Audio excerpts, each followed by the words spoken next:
नमस्ते दोस्तों, मैं अपने चैनल में आपका स्वागत करती हूँ।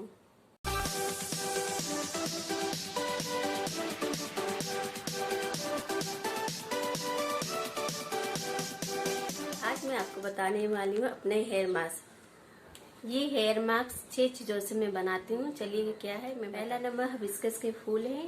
ये आपके बालों को स्मूथ करता है। दूसरे नंबर पर है ये एलोवेरा। एलोवेरा में विटामिन ए, सी, ई होता है जो आपके बालों में शाइनिंग और स्मूथिंग लाता है। तीसरे नंबर पर आता है कड़ी पत्ता। कड़ी पत्ता ये पोषक तत्वों से भरपूर होता है, आपके बालों की नमी को ब्लॉक करता है। ये चौथे नंबर पर कर्ड जो आपकी रूसी को रोकता है और बाल को शाइनिंग बनाता है।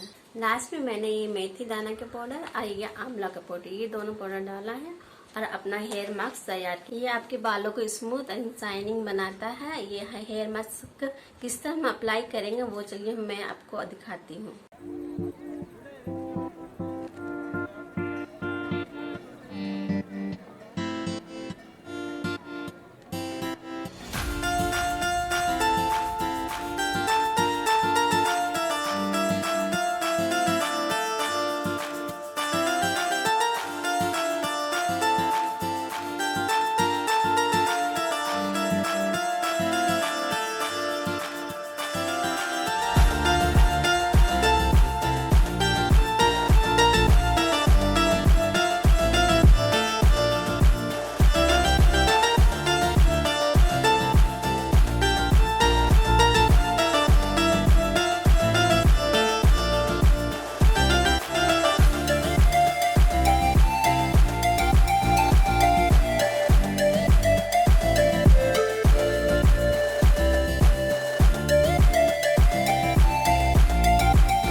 ये वीडियो आपको कैसी लगी, अच्छी लगी होगी तो लाइक एंड सब्सक्राइब कीजिएगा। Thank you.